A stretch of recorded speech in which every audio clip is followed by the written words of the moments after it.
I went to an excellent conference on the weekend for horse riding coaches, and at Canter Con, I have a few highlights I wanted to share.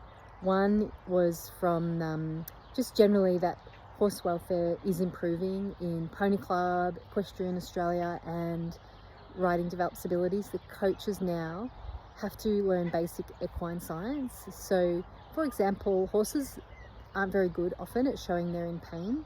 So research is now taking some things that were mainstream and showing that they're not good for horses, and more still needs to happen, but we're getting there.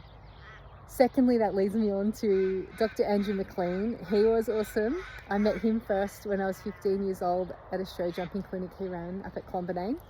He talked about the fact that most foals are taken from their mothers too early, too young. Can you imagine what damage that does to a human, being taken from their mother too early, let alone what's happening with horses?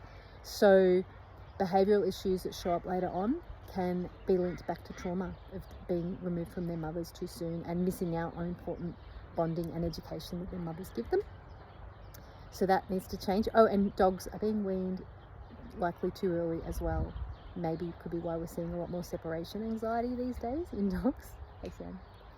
Lastly, Lysanthia Taylor from the Better Riding Project. She is a physiotherapist and she's helping us get more balanced on our horses, more relaxed, breathing better, which helps us and our horses. And she said all riders should have a vet check before being permitted to ride, which was really interesting. So she's big into horse welfare as well. And she said Aikido is a good practice to learn as part of becoming more centered and more able to connect with your horse through better posture and balance. Anyhow, they were my learnings, some of them from Canter Con. I'm so inspired. And if you would like me to send you my notes from the keynotes and the concurrent sessions that I attended, with awesome people like Sam York, I heard Vicky Roykoff speak. She was hilarious. She said when she was asked about the Olympics, Vicky, did you ever doubt that you would make it to the Olympics? She said, no way. Love that confidence. Anyway, great event. Thanks to the organisers.